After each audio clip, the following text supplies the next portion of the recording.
হয়ে ভালোবেসে যাক। রোহিণী চোখের পানি মুছে চলে যায়। তার কষ্ট বাড়তে থাকে। নিজ ঘরে এসে হু হু করে কান্না করে দেয়। বারবার তার একটাই আফসোস, কেন আমি ওই লোকটাকে ভালোবাসতে গেলাম যে কখনো আমার দিকে ফিরেও চায়নি? আমি এতটা নির্লজ্জ মনের কেন হলাম?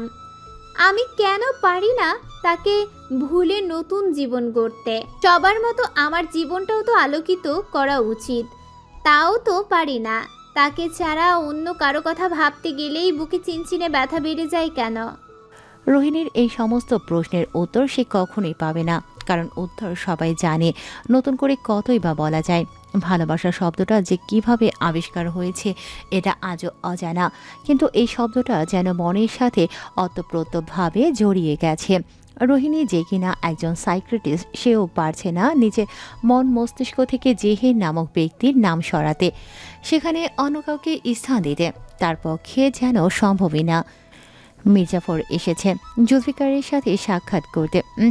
সদর দরজা দিয়ে না, বাড়ির পেছনের পাইপ দিয়ে। ফালাক এখন ঘরে নেই। জুলফিকারের সাথে কথা বলেই এসেছে মির্জাফর। এতক্ষণ রোহিণীর সাথে বলা সমস্ত কথা সে শুনেছে। মির্জাফর ভেতরে এসে বলে, মেয়েটার মনকে এভাবে আঘাত করলে গুরু? মনকে আঘাত করা প্রয়োজন মির্জাফর, এতে করে মনোবল শক্তি আরো মজবুত থাকে। তুমি এমনিতেই একটু পাষাণ আছো। জুলফিকার ঠোঁট প্রসারিত করে। এই ঠোঁট প্রসারিত হলেও যেন মনের মাঝে আছে হাহাকার, তীব্র ব্যথা। মানুষ বাঁচে আবেগে। আবেগে যখন আঘাত লাগে তখন মানুষের দেহ থাকলেও মনটা কিন্তু মরেই যায়। মরা মন নিয়ে আর কতই বা দেহকে আগানো যায়? তাই বলে পাষাণের মতো শাসিয়ে বলবে? পাষাণ মানুষের সাথে জীবন নিয়ে কেউ খেলা করতে জানে না, তাই পাষাণ হওয়া প্রয়োজন। এবার কি করবে তুমি? বললাম না আমি কিছুই করব না, যা করার জেহের করবে, আমি শুধু তাতেই মিলে থাকবো। তোমার খেলা খুবই বিপজ্জনক। আজ আমি উপলব্ধি করছি নিজেকে এই খেলার সঙ্গে জড়িয়ে কতটা ভুল করেছি।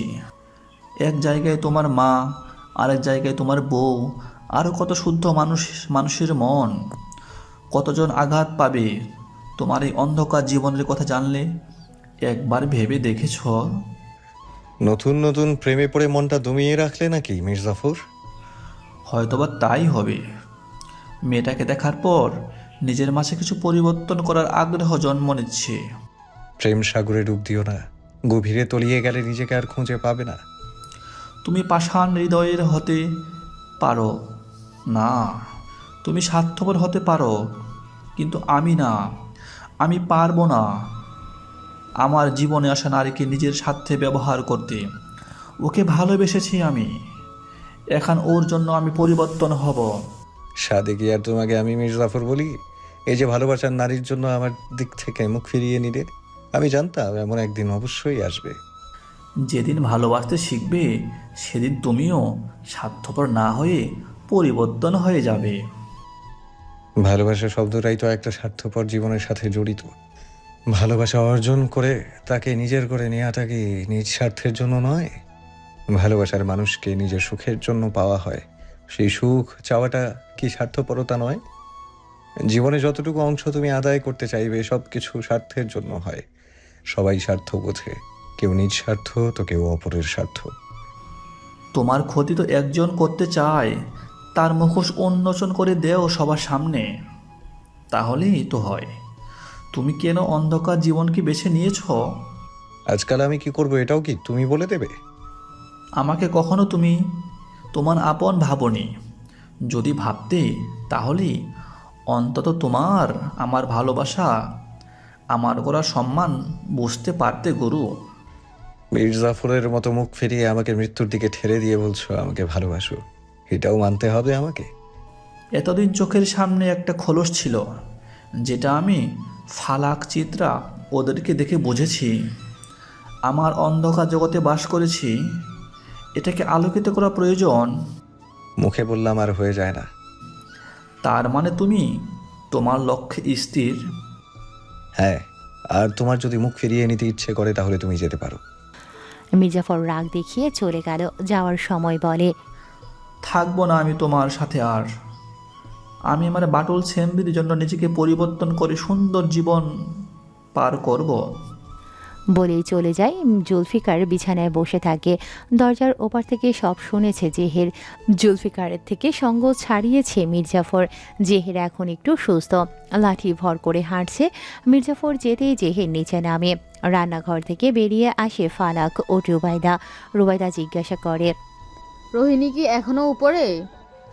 না, ও অনেক আগেই নিচে এসছে। তোমাদের পায়নি তাই নিজের ঘরে চলে গেছে। জুলফিকার?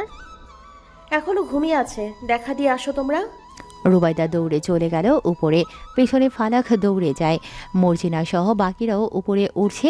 এটা দেখে জেহের মৃদু হেসে বলে, যাও যাও, দেখো তোমাদের ছেলের আসল রূপ। সবাই ঘরে এসে দেখে জুলফিকার কপালে হাত রেখে বিছানায় হেলান দিয়ে আছে। রুবাইদা কাছে এসে কপালে হাত রাখে। জুলফিকার ওর হাত সরিয়ে নেয়। রুবাইদা প্রশ্ন করে, কেমন আছো তুমি? মাথাটা একটু যন্ত্রণা করছে, কিন্তু ঠিক আছে। রুবাইদা সহ বাকিরাও লক্ষ্য করল জুলফিকারের কণ্ঠ মোটা ও গম্ভীর, তেমন অবশ পাগলাটে না। জুলফিকার সবাইকে দেখে নিয়ে বলে, এইভাবে তাকিয়ে আছো কেন আম্মি জান? তোমার ছেলে এখন সুস্থ আছে তো? তুমি পুরোপুরি সুস্থ হয়ে গেছো? সামান্য আঘাতে অসুস্থ থাকার কথা কি? রুবাইদা দেখলো জুলফিকার পুরোপুরি স্বাভাবিক হয়ে গেছে। খুশিতে সবার দিকে তাকিয়ে রুবাইদা দাঁড়িয়ে বলে, মিষ্টি আনা হোক বাড়িতে। ইমাম সাহেবকে এনে আজ বাড়িতে আয়োজনের ব্যবস্থা করো। আমার ছেলের জন্য দোয়া করা যাক এসে। গরিব দুঃখীদের দাওয়াত দাও তোমরা, তাদের দোয়া কবুল হবে আল্লাহর রহমতে। আমার ছেলে সুস্থ হয়ে গেছে, ওর জন্য আজ গ্রামের সবাইকে খাওয়ানো হবে। জুলফিকার সদাগর আবার আগের জীবনে ফিরে এসেছে। রুবাইদার খুশি দেখে কে। মায়ের মন আজকে আনন্দে নেচে উঠেছে।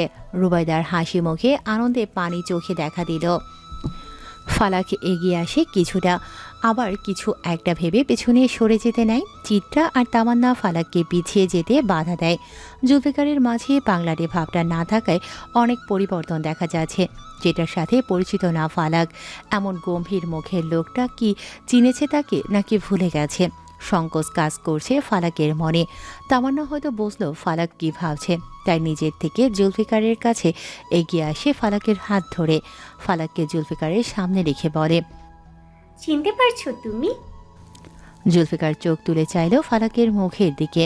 ফালাকের চোখ মুখ ফোলা, অনেক কান্না করেছে সে। মাটিতে পড়ে যাওয়ার পর নিভু নিভু চোখে দেখেছিল যে ফালাকা আঁচলের সাথে আঙুল কসলাচ্ছে। জুলফিকার কি বলে সেই আশায় অপেক্ষা করছে। জুলফিকার চুপ হয়ে আছে। রুবাইদা ভেবে নিল জুলফিকার হয়তো চিনতে পারেনি, তাই বলে, ও তোমার বউ হয় আমার। রুবাইদা আর কোনো কথা না বলে মৃদু হাসে। এবার ছেলে আর বৌমা নিজেদের ব্যাপার বোঝেনি, তাকে না থাকলেও চলবে। ছেলে যেহেতু বউকে চিনেছে আর স্বীকৃতি দিয়েছে, তাকে আর বেশিক্ষণ থাকা মানাবে না। রুবাইদা সবাইকে ইঙ্গিত করে চলে যায়। ইঙ্গিত পেয়ে সবাই ঘর ত্যাগ করল। দরজাটা ভিড়িয়ে দিল চিত্রা। একা ঘরে আছে শুধু জুলফিকার আর ফালাক। ফালাক আজ চেনা জানা লোকের সাথে এক ঘরের থেকেও যেন অচেনা কারোর সাথে আছে। দুজনের নিঃশ্বাস চলছে শুধু। চুপচাপ দুজনে বসে আছে, দৃষ্টি একে অপরের দিকে নেই। ফালাক মেঝের দিকে তাকিয়ে মেঝের সাথে পায়ের আঙ্গুল ঘষে লজ্জায় ও আতঙ্কে। জুলফিকার সেই আঙ্গুল ঘষাটা দেখছে আর মৃদু হাসছে। বেশিক্ষণ আর ফালাককে লজ্জায় রাখতে পারল না জুলফিকার। হাত ধরে নিজের বুকের উপর ফেলে বলে, এতদিন তো আমার সামনে রাগ দেখানো হতো, আজ হঠাৎ লজ্জা কেন? ফালাক জুলফিকারের বুকের উপর পড়ে।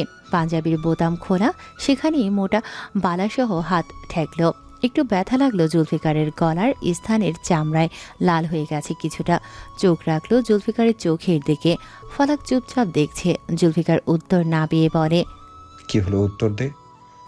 তুই করেই বলছে জুলফিকার সুস্থ হয়েছে, তাও তুমি বলবে না, ভাবছে ফালাক। এবার একটু গলা খাকারি দিয়ে বলে, আপনি তো এমনিতেও আমাকে লজ্জায় ফেলেন। অন্য দিনের থেকে আজ একটু বেশি লজ্জা পাচ্ছিস বউ?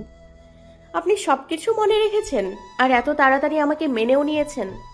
বউকে মানবো না কেন? আপনার তো তখন কোনো হুঁশ ছিল না। এসব সম্পর্ক কি বা কি করা হচ্ছে এত কিছু তো বুঝতেন না। তারপরও আমার বউ হয়ে গেলি, এটাই তো নিয়তি। আর নিয়তিকে না মানলে কি চলে? ফালাকের পিঠের উপর দিয়ে জুলফিকারের হাত। ফালাককে শক্ত করে ধরে আছে জুলফিকার। ফালাক একটু নড়তে চাইছে, কিন্তু নড়তে পারছে না, মন তো চাইছে পালাতে। জুলফিকার বুঝেও চুপ থেকে ফালাকের গালের কোণা দিয়ে নিজের ঠোঁট ছুঁয়ে দিল। ফালাক লাজুক হেসে জুলফিকারের উন্মুক্ত বুকের উপর মাথা এলিয়ে দিল। এই লোকটা যে এভাবে ভালোবাসবে বুঝতে পারেনি। জুলফিকারের ভালোবাসায় ফালাক নিজেও যেন খুশি। স্বামীর থেকে এটাই তো চায় সে। সবাইকে নিচে হাসি মুখে নামতে দেখে জেহের প্রশ্ন করে, কি অবস্থা? জুলফিকার ভাই সুস্থ হয়েছে, সবকিছু মনে পড়েছে তার। ফালাক? হ্যাঁ হ্যাঁ, তাকেও মেনে নিয়েছে। তামান্নার থেকে এমন কথাই শুনে হাত মুঠো করে সোফায় বসলো জেহের। যা কিছু ভাবছে হচ্ছে তার উল্টো। খুব সুন্দর করে খেলা ঘুরিয়ে দিচ্ছে জুলফিকার, যেন তারও কোনো দোষ নেই। রুবাইদা এসেছে রোহিণীর কাছে, প্রশ্ন করে, জুলফিকারের যে স্মৃতি ফিরে এসেছে আর ও স্বাভাবিক হয়েছে, এইটা বলিসনি কেন? রোহিণী দীর্ঘশ্বাস ছেড়ে বলে, তোমরা দেখলাম নিচে চলে গেছিলে, তাই ভাবলাম নিজের চোখে দেখে সারপ্রাইজ হয়ে নাও। সারা বেলা কেউ কিছু মুখে নেয়নি, তাই একটু রান্না করে কি হবে ওগুলো দেখতে গিয়েছিলাম ওদেরকে। ছোট মানুষ সামলাতে তো কষ্ট হয়ে যাবে। রোহিণী মৃদু হেসে ব্যাগ গুছিয়ে নিচ্ছে। রুবাইদা ভ্রু কুঁচকে বলে, ব্যাগ গুছিয়ে কোথায় যাবি হঠাৎ? তোমার ছেলে এখন সুস্থ খালামণি, তাই আমিও ভাবছি চলে যাব। ভাইকে জানিয়েছিস? মামাকে এত জ্বালানোর কি আছে? আমি তো বড় হয়েছি, সব কাজে মামাকে জ্বালাতে হয় নাকি? তোকে এখন যেতে হবে না, তুই ঈদ করে যাবি। রোজাই আসলো না আর ঈদ। রোজা তো আর 3 দিন পর, এরপর তো ঈদ। ঈদের আনন্দ একেবারে করে যা। আমার আরও রোগে আছে তো। ছুটি নে তো। এতদিন তো ছুটিতে ছিলাম, শুধু বলেছিলাম রোগী আমার খালাতো ভাই, কিন্তু ছিলাম তো আরামে। আরে বাদ দে তো, ছুটি নে আর বল ঈদের পর জয়েন হবি। একেবারে ছুটি নেওয়া তো অসম্ভব। যশোরে আমার একটা চেম্বার নেওয়া হবে, দেখি এই বিষয়টা নিয়ে কি হয়। যশোরে চেম্বার নিবি তো ভালো কথা। আপার দুলাভাই কি চাই? বাবা মা তো বিদেশের হাওয়া গায়ে লাগিয়ে এদিকটায় আসতে চায় না, আমি থাকতে চাই এদেশে। আচ্ছা তাহলে তো ভালোই, তুই তো আমার এখান থেকে হাসপাতালে যাওয়া আসা করতে পারবি। দূর হয়ে যাব তো। কোনো দূর হবে না, তোর আঙ্কেলরা তো গাড়ি করে শোরুমে যায়। তামান্না, তাহের, ফালাক ওরা এখান থেকে কলেজে যাচ্ছে, শুধু একটু আগে আগে বের হতে হবে।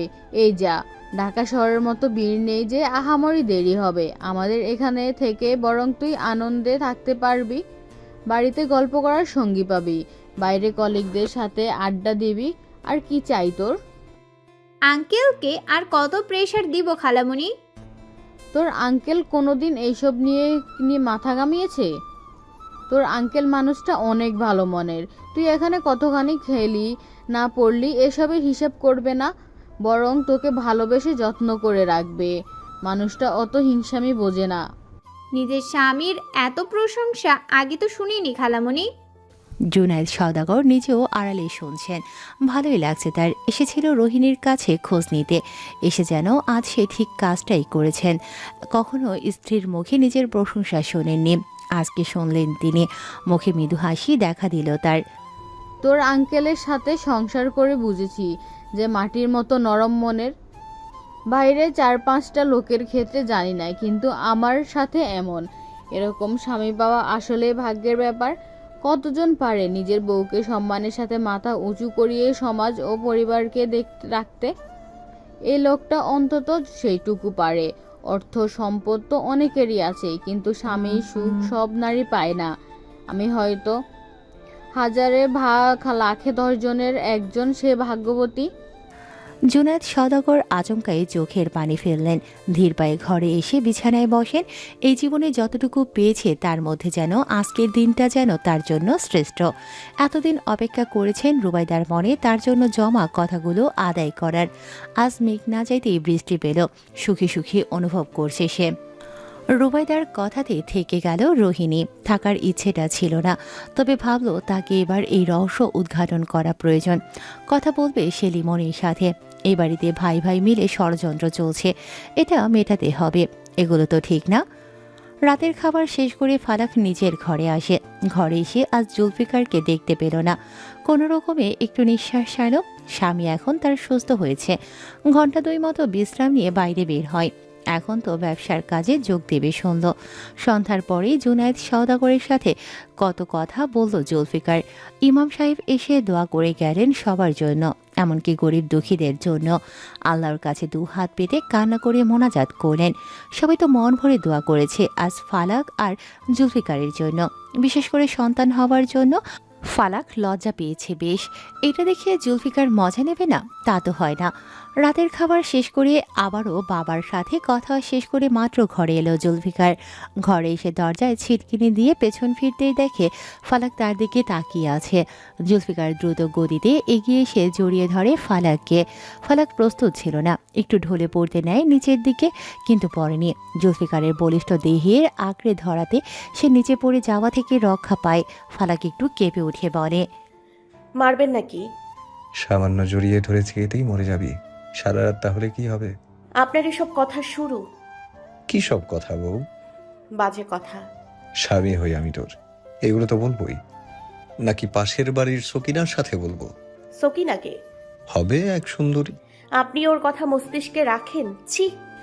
সরে যেতে নেয় ফালাক। জুলফিকার সরতে দিল না, বরং শক্ত করে জড়িয়ে ধরে বলে, সরে যাচ্ছিস কেন? আপনি সকিনাকে নিয়ে থাকুন, আমি থাকবো না এমন বাজে লোকের সাথে যে কিনা পরনারী নিয়ে ভাবে। সকিনাকে পাবো কোথায়? ওই যে বললেন পাশের বাড়িতে আছে। সকিনা সকিনা করিস না তো, প্রাণ ভরে জড়িয়ে থাকতে দে। আপনার প্রাণ আমি আপনার প্রাণ আমি ভরতে দিব না। আপনি সকিনা নাম নিয়েছেন, তাই আমি সকিনা সকিনা করব। আমার বউটা দেখছি একটা বেয়াদব। এই আপনি আবার আমাকে বেয়াদ্দপ বললেন? আপনি পাগল থাকতেও প্রথম সাক্ষাতে আমাকে বেয়াদ্দপ বলেছিলেন। আজকে সুস্থ হয়ে প্রথম দিনে আবার বেয়াদ্দপ বললেন। আমি তো আপনার সাথেই থাকবো না। স্বামী হলো গুরুজন, তার সাথে তর্ক করছিস তুই? বেয়াদব বলবো না তো কি বলবো শুনি? আসছে আমার গুরুজন স্বামী রে। স্বামীর মুখে মুখে তর্ক করবি না বেয়াদব বউ। আপনি ছাড়ুন আমাকে। আমি বেয়াদ্দপ তো ভালো হয়েছি, থাকবোই না আপনার সাথে। সেই তো, থাকবি কেন আমার সাথে? বাইরে গিয়ে বেয়াদবি শিখে আসবি। বাড়িতে কয়টা প্রতিবাদী নারী আছে তো, এগুলোই শেখায় তোকে। আপনি কি করে জানলেন? শুনেছিলাম তামান্না তোকে কিছু মারামারির প্রশিক্ষণ দিয়েছে। ভালোর জন্যই দিয়েছে, মিষ্টি মাও তো এগুলো পারে। বাইরের পুরুষের থেকে রক্ষা পেতে মারামারি করবি, ভালো কথা। তাই বলে তোর বরের সাথে এমন ধস্তাধস্তি করবি কেন? বর আমার মোটেই ভালো না, পরনারী নিয়ে ভাবে। আমি থাকবো না এমন দুশ্চরিত্র লোকের সাথে। আমি দুশ্চরিত্র? হ্যাঁ। তবে দেখাচ্ছি তোর দুশ্চরিত্র কাকে বলে। বলেই ফালাককে নিয়ে গেল বিছানায়। ফালাককে বিছানায় রাখতেই জুলফিকার দেখে ফালাকের চোখের কোনা বেয়ে পানি গড়িয়ে পড়ছে। অবাকের সাথে প্রশ্ন করে, তোর চোখে পানি কেন? আপনাকে জানতে হবে না। বল। আপনি অন্য মেয়েদের প্রতি আসক্ত। জুলফিকার ঠোঁট কামড়ে হাসে। আচ্ছা, এমন যদি হয় যে পাগল হবার আগে আমি অহরহ নারীর সান্নিধ্যে ছিলাম, তাহলে তুই কি করবি? ফালাকর 2 হাত জুলফিকারের গলায় চেপে ধরে বলে, শেষ করে দিব আপনাকে। আমার স্বামী শুধু আমার থাকবে, অন্য কোনো নারীর দিকে তাকাবে না। আমি অন্তত সেই অধিকার তাকে দিব না। জুলফিকার ফালাকের হাত 2 ধরে নিজের বুকের সাথে মাথাটা মিশিয়ে নেয়। এমন কোনো কিছুই হয়নি, আর কোনোদিনও হবেও না। আপনি মধু। জুলফিকার ফালাকের ঠোঁটে আঙ্গুল রেখে বলে, ওটা আমার অতীত। তাও তোকে বলে দিই, সেখানে আমি এমন কিছু করিনি যেটার জন্য নিজেকে দুশ্চরিত্র বলে দাবি করব। আমার জীবনে দ্বিতীয় নারী হিসেবে তুই আসলেও আমার সংস্পর্শে থাকা তুই প্রথম নারী। তাহলে আপনার আগের বউ? ওটা না হয় পরে জেনে নিবি, আজকে এই বিষয়ে কথা বলতে ইচ্ছে করছে না। আমার জানার ইচ্ছা আছে। কৈফিয়ত চাইছিস? অন্যায় কিছু দাবি তো করছি না। এই জুলফিকার সওদাগর কাউকে কৈফিয়ত দেয় না। আপনি আমাকে এভাবে বলছেন কেন? আমার কি অধিকার নেই জানার? সময়ের সাথে সাথে জেনে যাবি। এখন অতীত মনে করিয়ে মন খারাপ করে দিবি না। ফালাক সরে যেতে নেয়। অপর পাশের বালিশের দিকে মাথা রাখতে নিলে জুলফিকার গলার এক পাশ ধরে নিজের দিকে ফিরিয়ে এনে বলে, স্বামী হয়ে আমি তোর, সবসময় ভালোবেসে কাছে থাকবি তো ভালোবাসা পাবি। আমার সাথে এসব রাগ তেজ দেখিয়ে দূরে সরে যাওয়ার ঢং করবি না, এগুলো অসহ্য লাগে। আপনি পাগলেই ভালো ছিলেন। আসলেই তাই, তোর এই ঘ্যান ঘ্যান সহ্য করতে হয়নি। আ আর কিছু বলতে পারল না। জুলফিকার ওর ঠোঁট নিয়ে আক্রমণ চালালো ফালাকের মাঝে। কিছুক্ষণ যেতেই শান্ত হলো ফালাক। জুলফিকার মাথা উঁচু করে তাকায়। ফালাক স্থির চাহনি রেখেছে। জুলফিকার ঠোঁট কামড়ে হেসে দিয়ে বলে, ইয়া হাবিবি, বাসর করবি না বউ? ফালাক ধমকে বলে। ধুর। জুলফিকার ব্যঙ্গ করে বলে। হুর। বলে জুলফিকার ফালাকের সাথে মিশে যায়। ফালাক আর অভিমান পুষে রাখতে পারল না। সময়ের জন্য না হয় অপেক্ষা করবে, আপাতত স্বামীকে সন্তুষ্ট করুক।